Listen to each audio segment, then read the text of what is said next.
اور اس سے بڑے مجرم آج کل کے وہ واعظین ہیں جو آپ کو یہ کہانیاں کراتے ہیں کہ آپ دین پہ چلیں تو انشاءاللہ سارے مسئلے حل ہو جائیں گے۔ سر یہ قرآن کی کس آیت میں لکھا ہوا ہے دین پہ چلنے سے آپ کے سارے مسئلے حل ہو جائیں گے؟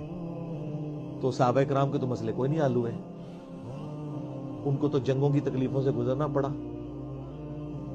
ابو عبیدہ ابن جرح جنہوں نے یرموک کے اندر رومن امپائر کو گرایا ہے، وہ تو طاعون کے مرض میں پھوڑوں پورے جسم میں پھوڑے نکلے اور اسی حالت میں دنیا سے وہ گئے ہیں۔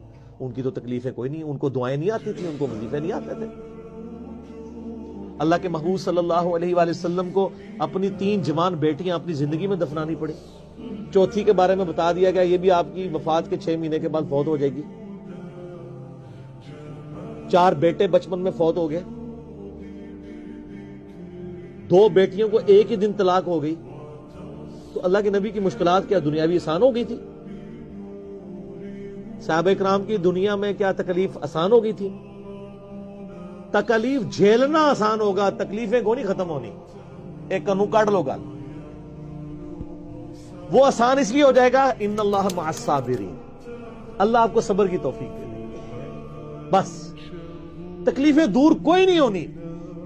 یہ آپ کو کہانیاں کرا رہے ہیں لوگ، پھر لوگ یہاں رابطہ کرتے ہیں وہ جی جناب جب سے دین پہ چلے ہیں کاروبار خراب ہو گیا، تو ہمیں تو بتایا گیا تھا کاروبار چمکے گا، کہانی کرائی گئی تھی۔ ایسا تو نہیں ہوگا، مشکلات آئیں گی۔